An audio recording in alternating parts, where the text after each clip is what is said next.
You're at your old trusty boat, you call mighty sparrow. I'm in the city of Mardi Gras.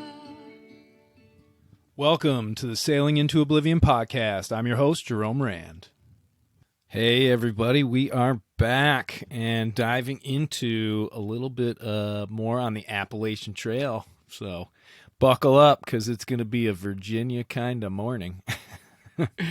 So we left off basically at the end of Tennessee and all the rugged mountains and all that sort of stuff. And I'd been on this like crazy ridge line where there's sort of towns and stuff all around, much lower down. And then you cross over into Virginia, which is it's an interesting state. And it's also sort of where the challenge of doing the AT takes on a little bit less physical and more mental challenge, so to speak, where it's 550 miles to get just through the one state. So it's by far the largest state and has the most trail in it. And it has sort of this reputation for being sort of boring, and people start to get what's called the Virginia blues, where you get sort of depressed. You're going through the state for days and weeks, and you don't get out of it. And then by the time you do finish it, you're still not quite halfway there. So it's sort of interesting. I didn't think that I was going to become depressed or anything like that. I mean, I was still just on such a high after no longer having to be in the Smokies and dealing with all the regulations and just being back in the woods. And also my knees and legs were really coming into their own. So I think that the hike just to get into Virginia was like a 23 or 24 mile day. So the miles were really starting to come down, and the towns are spaced kind of interesting in Virginia. It's almost like every 100 miles or so. So if you're pumping out 20 to 30 miles, you're hitting a town, every 3-4 days. So that makes it so you don't have to actually carry so much food. So it's not so heavy. And also, I don't know, it just sort of breaks things up. So I could see where if you're hiking in Virginia and you're still doing 15 miles a day, if you're doing 5-6 days in between towns, it can still be a little bit depressing in a lot of ways, where you just don't feel like you're making all that ground. But for me at that point, it was really coming into its own. I was just absolutely loving it. And the first town you go to is Damascus, which is sort of the poster child of AT towns. They do the big trail days, week-long sort of party thing up there. And we were arriving when it was quiet, and there are a lot of people that will stop wherever they are on the trail and take a bus or a car to Damascus just for trail days. And it is a really great spot for if you're like trying to learn about the trail, and they have tons of outfitters. There's all this big outdoor stuff, and they have parades and everything. But for us, it was just another town. But I do remember scuba at that point. I think we only had 3 days. Once we were out of Damascus, it was like 3 days to get to the next town. And I have this picture of him. I'm looking at it right now. And he's holding his food bag. And he had gone in and purchased, literally, it looked like 2 weeks worth of food. It must have weighed 25 pounds. And it was just one of those things where I kept looking at him and I was like, Scuba, man, what are you thinking? Why do you even want to carry it? And he's just like, I went in hungry. And that's, you're always hungry as an AT hiker, but kind of, you really want to balance it, because if you go into the grocery to resupply, say for a 5-day or a 3-day trip like we were, if you go in after a huge meal and you're not hungry, you're not going to get enough stuff. And the next 3 days, you're going to be sort of slowly rationing your food because you made the mistake of under provisioning. On the other side, though, if you go in hungry, you will literally walk out of there with I don't know how many bags full of food, and then you end up a lot of times not being able to fit that stuff in your pack, and you end up having to dump it in the hiker boxes in the hostels, which is just where you can throw food and gear that's not trash that anybody else can grab. And that is sort of a point. I did know a couple of hikers that were doing the trail on such a small budget that they were literally sort of working their way from hiker box to hiker box, and it worked out well because, you know, if food and stuff sits in those for too long, it just gets thrown out. So it's better to, you know, get used and stuff. And usually it's not the good stuff. You're not going to find a lot of little Debbie snacks and a lot of, you know, Kind bars or Cliff bars. You're going to find oatmeal packets and all those things, rice, things that, you know, the staples that people are like, oh, I bought too much, I gotta shuck off some of this stuff. So I don't know, it's pretty interesting. But Virginia, I would say, is sort of the last state where you really see a lot of that stuff, because typically as you get further on the trail, the people that are still left that haven't given up have, you know, sort of got their stuff together. They've basically, they understand what's going on, and you get sort of dialed in, I guess. But we go and we hit the woods. You go over Mount Rogers, which is like 5,200 feet, and that one's really, really cool. We ran into this guy named Hollywood who was just out for a couple of weeks, just out for a couple of days. And he was just so stoked to be out there. Scuba and I ended up doing some night hikes. It was right around the full moon, and those were the first ones we did where, you know, you've got the moonlight and everything, but you got your headlamps on. There's 3 of us out there, so it's not spooky or anything, but you're coming across animals that are in the woods, and it just sort of gives you a different feel. And that's where I think we were getting closer and closer to 30-mile days at that point, because you would hike all day, stop, make a nice big dinner, all that sort of stuff, and then you'd go and hike for 3 or 4 more hours into the night, set up camp somewhere, and then do it all over again. I mean, we didn't night hike all the time, but it was just becoming more and more prevalent. I think because it was warming up, but also it was just cool. It was sort of a change of pace. You do get to a point where you're sort of looking for any new thing to sort of keep you a little active and everything like that. And I was starting to listen to my little MP3 player a little more often, which, I don't know. It's one of those things. If you're hiking for 10 or 12 hours, it's nice to be able to pop something on and either listen to music or podcasts or something. I think at that time, the only podcasts really that were out there were, you know, Radio Lab and the Moth podcast, stuff like that. It was back in the early days, but it was, I don't know, it was pretty cool. It gave me a little break, but there were some times where, you know, you can't hear what's going on. I know we passed by a few bears at one point, and I didn't see any of them, but everybody else did, because I was just listening to my stories.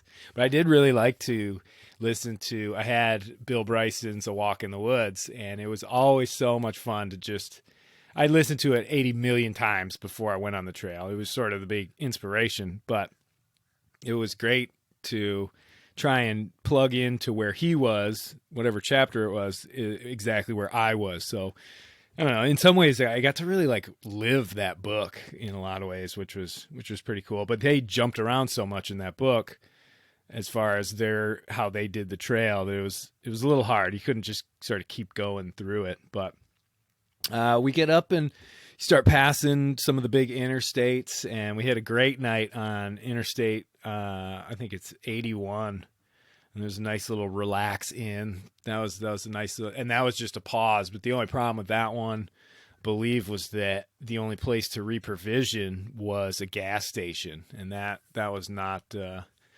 super cool. It was pretty disgusting. Lots of beef jerky, lots of bags of chips and candy bars, and that had to last for 3 or 4 days. And I think we were able to get just that powdered mac and cheese and maybe some ramen noodles, but nothing compared to what we normally would. And so we just, you you do what you do, but I tell you, just finding that little hotel after 3-4 days in the woods and getting beers, and usually there's a pizza place somewhere close enough that they'll deliver it, and sometimes you had to pay extra, but it was always worth it.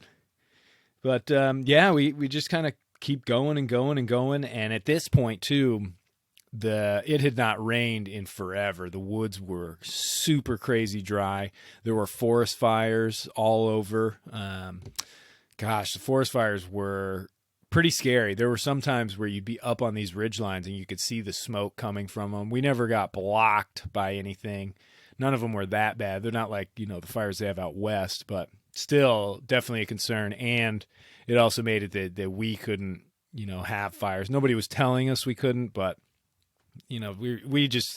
it's all dry leaves, dry everything. If it's windy, it just wasn't something we wanted to worry about. And even though it was still pretty cold at night and the trees and everything is still winter dead, I don't know. It was just, that was probably one of the smarter things that we actually decided not to have fires until it got nice and rainy again. But yeah, we had some good rest, few hops here and there. And like I said, we were getting up into the mid-20s as far as how many miles we would do each day. And that, again, it just, suddenly you go from slowly chipping away to all of a sudden you're like barreling down this trail. And it feels great because Virginia, even though it still has the big mountains, everything is... It seems like the angle of attack is a lot easier. So there's not the excruciating uphills. They may be really long, but I always describe it in my journal as the soft trail. Like the trail was really soft today, felt good. The feet, everything. Just, I don't know. You can just keep going and going and going. And we end up catching up with another of our guys. Meat was his trail name. Super cool. He was a super fast hiker. We'd sort of caught up with him early on in the trip, but it's pretty interesting. Somebody can literally be hiking 10 miles ahead of you, so half a day away, but they will, as long as everybody's matching pace, you end up never seeing that person. You only read their little excerpts unless you want to really just throttle it down and put down huge miles, which we still couldn't quite do at that point. We needed to still be pretty careful because you don't want to get into such a flurry that all of a sudden you trip, sprain your ankle, because then you lose a couple of days having to sit in a hotel room and ice everything. So, earlier on in the trail, that was sort of what was happening to me. And I don't know, at this point, we didn't really want to separate too much because I knew that as we got up towards the end of Virginia, Scuba was going to take off and go see some family for about a week in Waynesboro.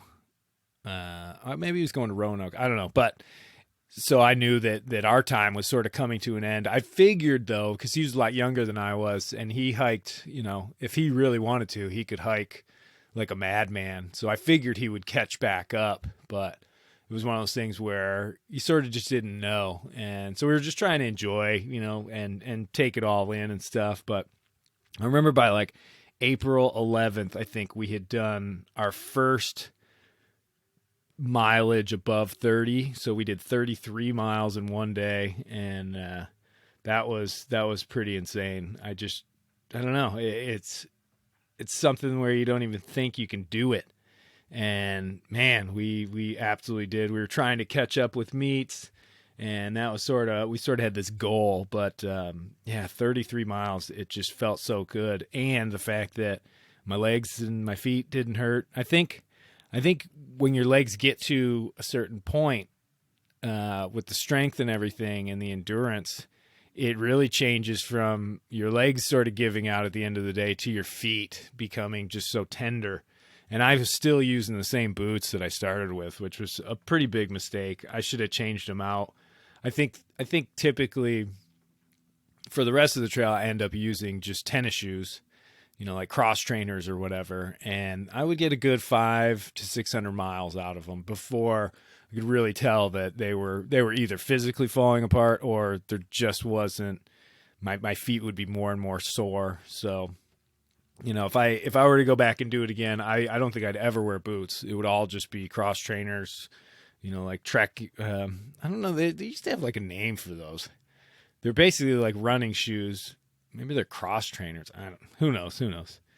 But yeah, get up to being on the trail for like 40 days, and right around mid-April was when some of the buds started coming out of the trees, and so that was kind of cool. But at the same time, we knew that pretty soon our views were going to be pretty much gone, because with the winter dead world, you get up to these peaks and you can still at least see through everything, and you can see all the surrounding ridge lines, and it's pretty cool. As those leaves start popping out, it's amazing how quickly you just get sort of almost suffocated by the trees, where you're no longer seeing the sky. You're in this constant shade. Most of the balds are all in this deep south, where you get up to the top of the hill and there's nothing but grass up there. And the further you go up, the next place you really start to see all the balds and the big views isn't until like New Hampshire and the White Mountains and all that sort of stuff. So things were sort of changing, and in some spots it was cool because you're going up and down all these mountains. So you'd get down into the valleys and the trees were really budding, but the higher elevations, they weren't at all. And so it almost took on, the forest sort of took on this almost tie-dye sort of feel, where if you were looking at it from a ridgeline, you just see green fade back into that brown of winter dead trees and stuff. So it was cool. I really was enjoying my time in Virginia and just watching it change. And even though it wasn't super warm yet, it felt like spring was really coming along. And we go up down, tons more hiking. We're doing those 20-mile, 30-mile days, and I remember we rolled into one spot. It was like mid-April, and we come across this guy, and he was just wearing like this little pair of shorts, this huge filthy mop of hair, and skinny, and he's the only one. He's just sitting at the shelter, and Scuba and I sort of rolled up. We were just looking for, I think, just a water source or something. And dude's name was, I'm not even gonna say what his name was, because I wouldn't want him feeling bad. But so he goes in and he starts telling us, we can tell he's an oddball, weird, can't look us in the eye, jumping around. And I think he was practicing sword moves, with his walking stick, like a samurai sort of. But again, granted, he's by himself, so do whatever makes you happy, I guess. But when Scuba and I rolled in, it didn't stop him. So we're sort of watching and listening, and he just goes and starts talking, and he's telling the story about the night before he had come in. So he'd been at that shelter the whole day, and this is like mid-afternoon, and he had basically rocked into that shelter at about 10:30 at night, and he's saying, oh, these people they got so mad at me, and they're telling me to be quiet and go and stay somewhere else, and these shelters are for everybody. And then we get out that he had rolled in at 10:30 at night, started taking all his cooking stuff out and cooking, which I guess it's acceptable to do that if you're out there hiking and everything. But if you can do it 100 feet away, in the woods or somewhere else, or at least just be really, really quiet, because if people are sleeping, you don't want to disturb them. So, but he didn't care. And so after cooking his meal, he decided that he wanted to do a little bit of an extra workout. So he started doing like pull-ups and push-ups inside of the edge of the shelter, which means he's basically trying to do this little exercise routine about 4 feet away from all these people who are trying to sleep. And I can only imagine what I would have done. Luckily Scuba and I, we hadn't slept in a shelter in forever, but I mean, there is a bit of hiking etiquette out there, and that's one of the biggest things. If you're gonna, it's kind of strange, because if you're gonna roll out or roll into a shelter super late, yeah, you have to be really quiet. But the early bird gets the worm. If you're up and you want to be hiking by sunrise, there's really not too much of an issue of getting up in boiling water, and you're going to end up making all that noise. But again, these are all things that we didn't have to even worry about because we didn't stay in shelters. Sleep so much better in a tent anyway. So, but that was my story about provisions. So after that encounter, it was off and running, but we ended up sleeping at a place that was supposedly haunted, and you come across a few of those, on the AT where it's either graves. We had slept in a few little graveyard areas. I probably wouldn't want to do that alone, but you got scuba there, you get a couple of beers, it's no big deal. But there was one, it was this creepy story, and there's this little plaque marking where they found this little kid's body. He was like a 5-year-old. His name was Audie Powell. And I guess back in like 1890s or something like that, he went searching for wood. They found him like 13 miles. Actually, let me read it exactly. It was 1890. Went into the woods. He was 7 miles. Permanent gravestone for his final resting place, 7 miles from the monument. So it wasn't exactly where they found him, but he was found 5 months later. And this is like, he was 4 years old. So supposedly his little ghost runs around in those hills and has been seen before and all that. So we camped there, no big deal. And then, we pretty much just keep heading further and further north, doing these big 20-milers and, almost finishing up with the South. And in some ways you start to, or at least I did, I started to kind of want to actually slow down. I was torn between being able to lay out all these big mile days and watching, on my map, how that just was disappearing, pages of the guidebook getting used for lighting fires and stuff. Cause by this point it had rained some more. This is towards the end of April.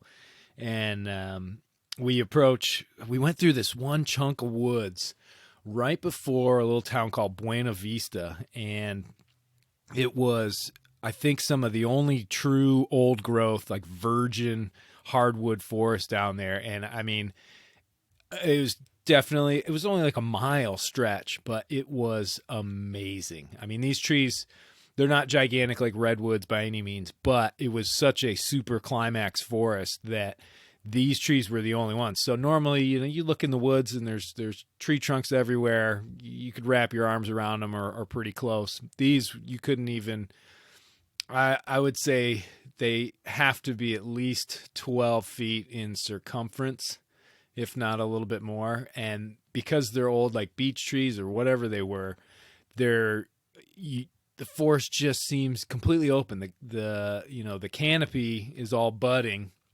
And so, there's no undergrowth. All these trees have basically taken over the forest down there. And so you're just seeing a trunk every 50 or 100 feet. And yet you're still underneath all the canopy, the branches and the budding leaves and all that sort of stuff. It's just amazing.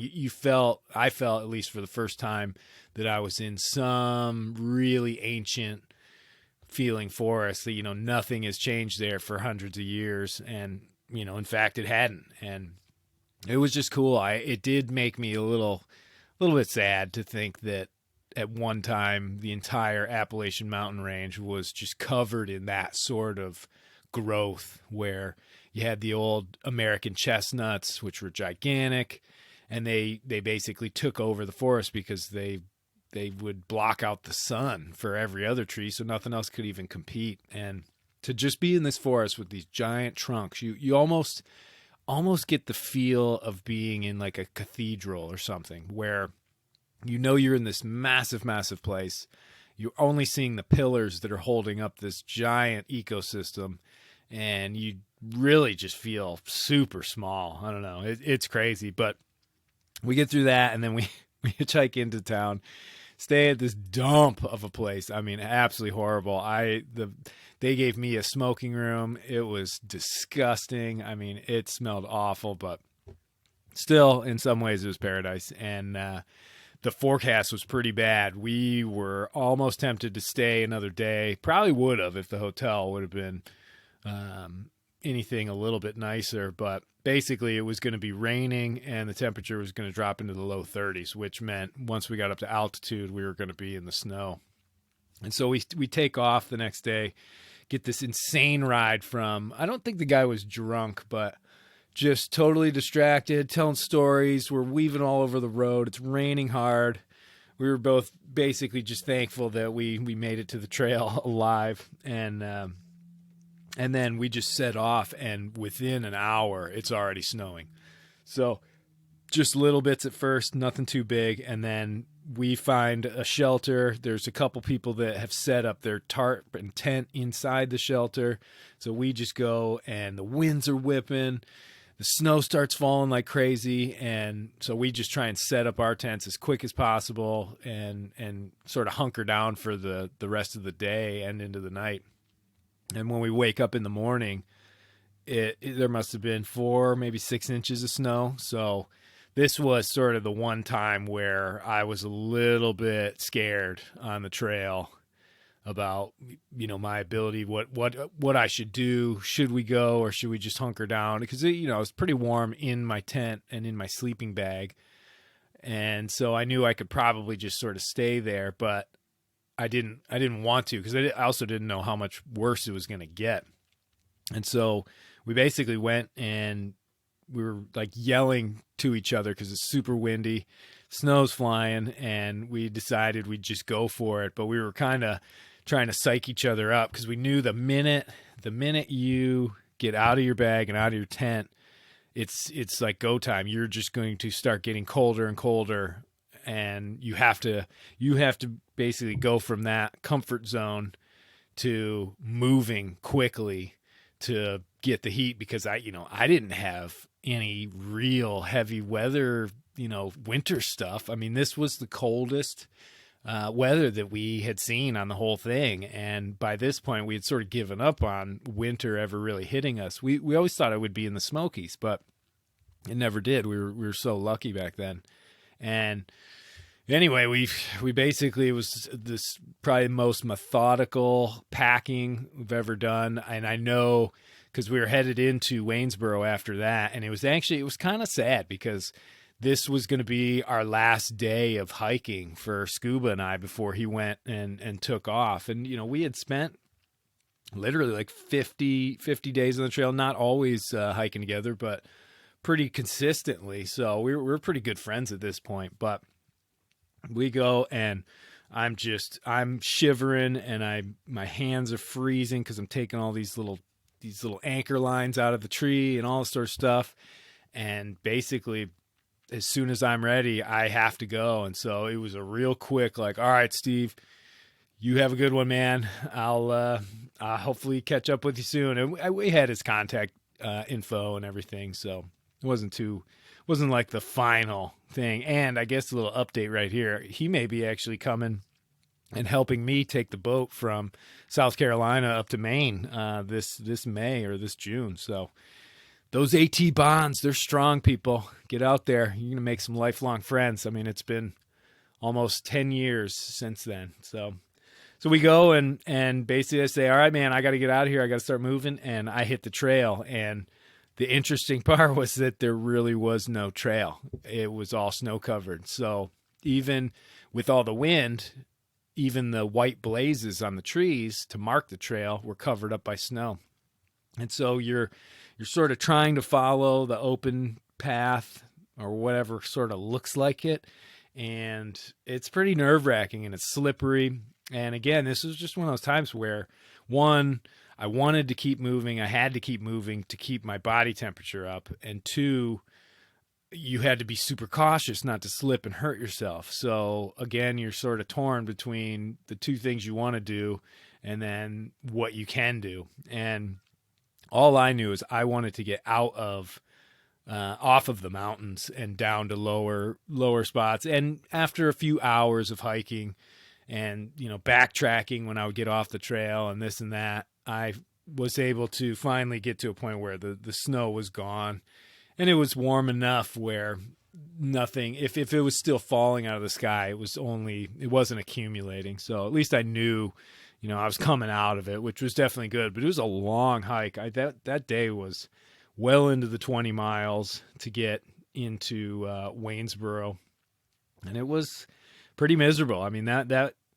made me think a lot about all the years where people go through the Smokies and there's literally like 3-4 foot drifts and they have to push their way through it, and people are using, snowshoes and all that sort of stuff. But, it is what it is. But we basically hit up a nice 0 day, or at least I did. Scuba took off, but I did a 0 day in Waynesboro and then hit the Shenandoah Mountains after that. And the Shenandoah is it's comparable to the Smokies. It's super busy. You have to stay in the shelters. The shelters are a lot nicer, but the trail and everything is super manicured. They have these old stone walls. A lot of it was built during the Great Depression. And so it's a really beautiful park. And I had run into Meats again, caught up with him. And so we were hiking with he and then a few others. It was the first time I ran into a guy named Sasquatch, who was great. Super big beard. He'd lost like 50 pounds so far on the trail. I mean, he's amazing. Super funny guy. And so we were meeting other people, and I was sort of, I don't know, I was still a little, sad to not have Scuba with me for, who knows how long. I mean, he was going to be gone. I think it was either 5 days or 7 days. So basically he's going to be more than 100 miles behind. And again, I figured he would be able to catch me up, especially if I took an extra 0 day here or there, but you never really knew. So either way, it was pretty cool to sort of be in this new environment. And again, when you go through the Shenandoahs, you're also going, there's Skyline Drive, which is the big, really, I don't even know what you'd call it, like a historic highway, I guess. But anyway, it sort of goes along. So you're always being able to pop out of the woods, and you get to these little overlook viewpoints where they have parking lots and they have garbage cans and things like that. So you can offload all your garbage, take in the nice view and all that sort of stuff, and then you go right back into the woods. And it is a little strange to have cars, buzzing by every once in a while. Like you feel like you're in the woods, but then all of a sudden a couple of cars pass by like 100 feet away. But I think they do a pretty good job of melding the road traffic with the AT hiking and everything. And I don't know, from what I understand, it was a pretty big dispute about, who should they allow a road up there? It should just be the hiking trail or all this or that. So I don't know. I mean, for me, it was great, mostly just because I could still get out of the woods and have these great views, meet other people. There wasn't a ton of trail magic going on, but there was a lot of good conversations with people, because by this point, AT hikers are sort of rare enough that we're an oddball coming out of the woods, and you run into this family and they don't really have any idea about the Appalachian Trail. So you get into these great conversations, and I don't know, there's this neat feeling of, I don't know, whenever you do stuff like that, that's way out of the ordinary, people are pretty amazed by it. And you get a nice little ego boost, I guess, if anything, just because people are like, what? You started in where? Huh? And they just, you start to explain it to them, and at least the first bunch of times you have to do that. It's pretty cool. It does kind of wear thin after a while. You sort of come up with a little bit of, I don't know, a script. I don't want to say that because it's not quite like that. Meeting everybody's a little different, but you do get the same question over and over and over again. And it's typically, what do you eat? How do you sleep? Do you have a gun? Aren't you worried about bears? Those are sort of the big questions. But, we keep going and get through the shanties. I think we were only in there for like 4 days. And that's sort of the tail end of being in Virginia, because you get out of those, and then all of a sudden it's only a day or two. I think, you get out of shanties, and then you end up going through into Front Royal, where I went and shaved my head, because now we were going to get into tick country, which is never a fun thing. Basically, the whole Lyme disease and deer ticks and all that sort of stuff, they really start to get bad from West Virginia north. And everything south isn't really bad, and they barely have any. I think I might have seen like one wood tick or something like that the whole time. But now I knew that we were actually getting into pretty nasty, especially with the Lyme disease. You never want to get that. It ended up getting Scuba Steve.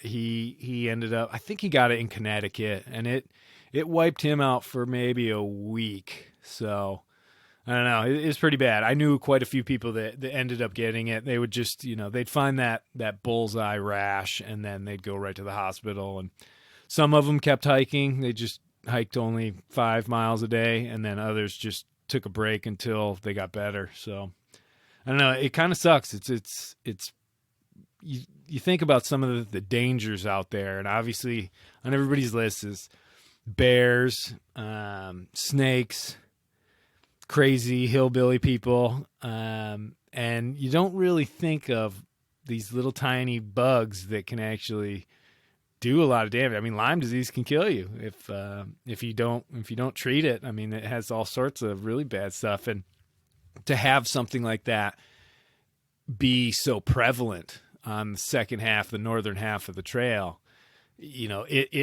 I would say it's probably the biggest threat you actually. Probably that and crossing a street after you've been in the woods for 5 days.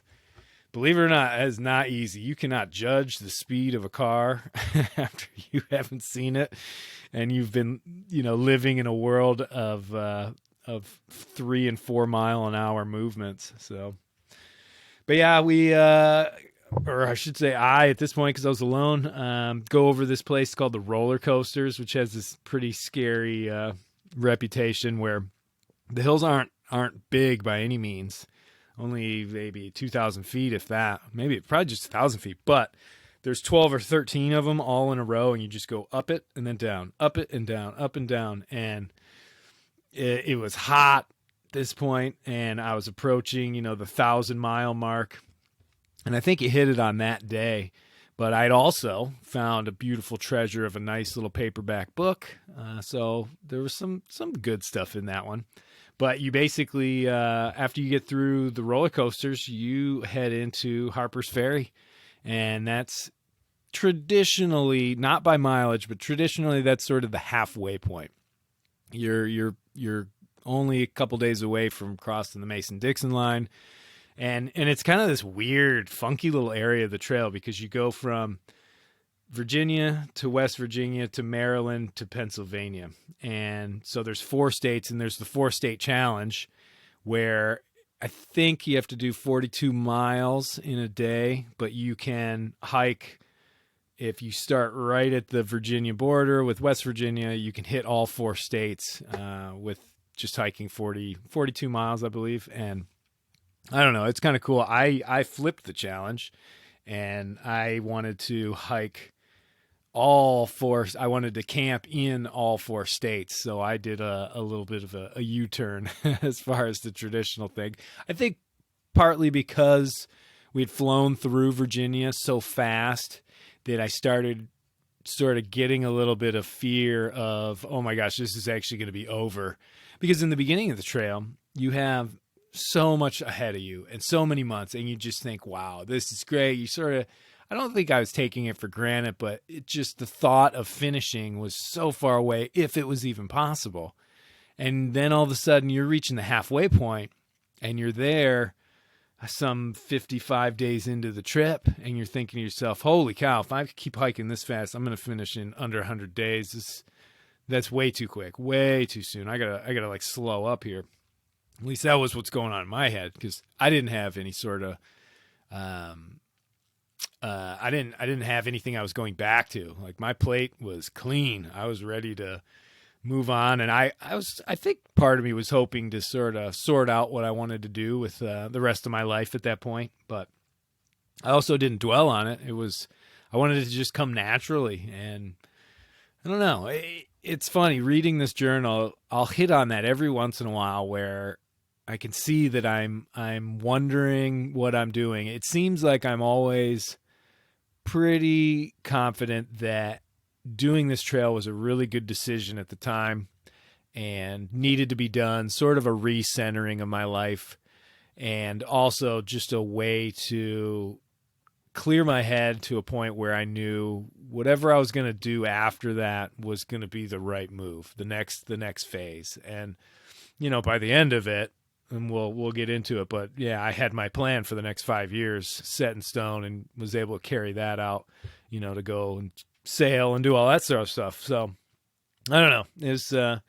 It's interesting, reading back on this and writing the book about it right now is just, I don't know. I'm in the depths of the middle of this thing and I'm trying to still figure out how I want to tell the story and what I really want to tell about it, because doing the podcast story of this, I'm sort of just trying to hit on some of the high notes, talk about what it was like, get into it, in the hopes that, one, it's entertaining, and two, that who knows, maybe somebody will be like, man, I want to do that Appalachian Trail, and they'll listen to the whole thing and be able to sort of learn from some of my pitfalls, because I didn't do a ton of research about it. But no, I don't know. To me, it was still pretty much the best time, and the first half of that trail was absolutely just phenomenal. But yeah, with that going into West Virginia, and I think, I don't know, I kind of want to end it at Harpers Ferry, at least this episode, just because it was kind of cool. So you're going in, and Harpers Ferry is this like little town, and it's weird. You go into the Appalachian Trail Conservancy Center, or whatever it is, where they're sort of the ones that are in control, the governing body, let's say, of the AT. And so you go in there and they have this huge relief map. It's like 12 feet long, and it shows you the actual mountains and everything. And it's pretty amazing, because you for the first time, when you look at that, you're looking at like almost half of it that you've already done. Anytime previous that I've looked at it, it looked like I'd only done a teeny little bit of the trail, and I had pretty much thousands of miles left to go. But in this one, now you're really looking at it. But you go in there and you sign off, and I want to say I was number 200. What number was I? I think I was number 256 or something going in there. And that was pretty cool. They take your picture right out in front, and I don't know, it's just sort of this neat feeling of, I don't know, accomplishment, I guess. You get, you sort of just get recognized, and you're in the books for good that you are. So they take down your trail name and all that sort of stuff. I'm trying to find the picture right now. Oh, there's that. Wow. Okay. So yeah, no, I was number 39. Wow. Only 39. That's pretty crazy. So I'm number 39 going north for that. And yeah, looking at, we got the Lorax, we got Extreme. Oh my gosh, these guys are too great. So yeah, I mean, and I think they keep those records. I could probably go back there someday and go and look at that picture, but I don't know. It was pretty cool. You definitely feel pretty good about yourself once you make it the halfway. But then you go into the town, and at this point, I had made one crucial decision, and that was I was going to throw down the quiche to get a really nice blow-up sleeping pad. And they have a little tiny outfitter. It was definitely going to be a bit overpriced, but I went with one of the big, it's like super lightweight, but it's about 2 inches thick air mattress that was, full body. Cause I just wanted to be able to sleep more comfortably. And I knew that, as things warmed up, it was going to be a little trickier to sleep. I always found it's easier when you're sleeping in a sleeping bag, the colder it is, the better it is. Cause you can just wrap up in it. But as things go on further and further, it gets hotter and hotter, and I don't know, it gets a little more difficult. So you need as much comfort as possible. So I switched up that gear and sort of trotted around the town. It was kind of neat. It's like a little touristy trap thing. But before I ended up heading out and crossing the state line and everything, I actually made an arrangement and got to go take a quick little break from the AT, just an overnight, but I went to visit some family in Annapolis, and it was kind of cool because my cousins who were just a few years older than I am. They had two girls that I had never met before because I had been living, in the British Virgin Islands for pretty much their whole lives. And I think they were probably 4 and 6 or 7, but it was pretty cool. I went and got they sell at the ATC center, they sell little shelter mice, little stuffed animals. So I bought a couple of those, and, I wanted to be that crazy sort of uncle-y cousin person that, comes off of this crazy adventure that they probably don't understand at all, but is bearing gifts. 'Cause I definitely remember that from my childhood, and those were always the coolest cousins that I had. Just bribe them with the good stuff. But yeah, so I went, and it was cool. At that point I had a pretty big beard. I think some of my hair was growing back after shaving it after Shenandoah, but not much. I mean, I must have looked pretty strange at that point, but regardless, we had a nice visit. And I think at some point I was also sort of hoping that would give Scuba a little time to catch up, even though he's going to be gone for so long. But yeah, we had this great, tons of food, lots of laughs, stories, all that sort of stuff. And I think I brought them each a full length, like this 4-foot trail map of the entire AT, and so they could sort of follow along for the rest of the trip and stuff. So I don't know, it was pretty cool. And that was pretty much all of Virginia. After that, we just get into West Virginia and Maryland, and then PA, and on and on and on, and spring comes and all that sort of stuff. We'll get into it. I'll keep going. I think what we'll probably end up doing for the last few episodes on this, I think we might combine a couple of the states because they get really small. I mean, Maryland only has like 30 miles or something, and Pennsylvania's pretty long, but New Jersey, New York, Connecticut, all that. So it gets really short. Massachusetts. So we'll see how it goes. I think we'll just freewheel it for the rest of the time, and I'll just pick up in West Virginia on the next episode and keep working my way north. I am trying to sort of work on the book as I do this podcast. So I don't know. There may be some more breaks, but I also have a couple other people lined up for interviews for the coming days. Hopefully I might be able to get one in today, but I'm starting to cook up some plans for a possible road trip because I need to just get out. I feel like I haven't gone out and seen so many people, obviously because of the state of affairs right now, but there's a lot of interesting people that I know that do some pretty crazy stuff, and I'm kind of thinking before I take off to sail the boat back up to Maine, it might be kind of neat to do like a week-long or 10-day road trip all the way out to the West Coast, all the way back to the East Coast, hitting up all these people. I mean, we're talking everybody from, people that sell boats to, editors out in Hollywood to people who show dogs to, there's a plethora of good friends that I know. Just to sort of see where I can take this podcast. And, I'm enjoying doing sort of the storytelling, but to be honest, I really, really like doing the interviews because it's just so nice to hear other people's take on their lives and what they're doing and how they like to live and all that sort of stuff. So hopefully that'll all be coming down the pipeline. Pretty soon. And if I end up doing that road trip, it should be pretty cool because I can do a podcast pretty much almost every single day.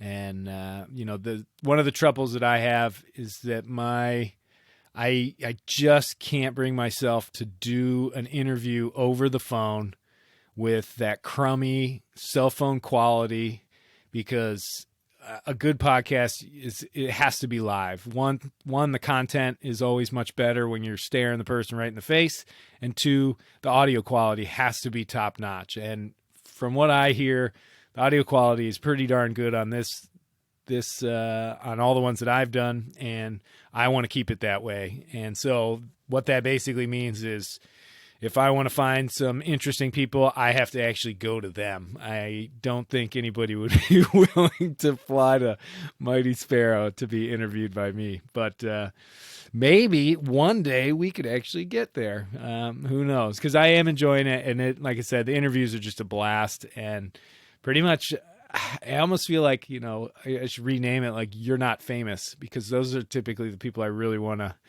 interview. Anybody who doesn't really... anybody who doesn't really belong on a podcast, I suppose, but only in the traditional normal sense of like, oh, I got to have that guest who's did this and that. It's more like, no, I want to have this guest, and I just want to find out what that person does. Some of the most normal people are the most interesting, as long as they, get asked the right questions. So other than that, again, now I've got a couple of patrons, which I can't thank you guys enough. That's going to help pay the bill for the platform and everything. And so hopefully we'll be able to keep this podcast moving and get some more guests and get me out to those guests. But other than that, yeah, as usual, a little plug for the book, the audio book, Audible, everything, Sailing into Oblivion. It's selling slowly but surely, and that helps as well. So can't thank you guys enough. Have a wonderful day, and I'll talk to you later.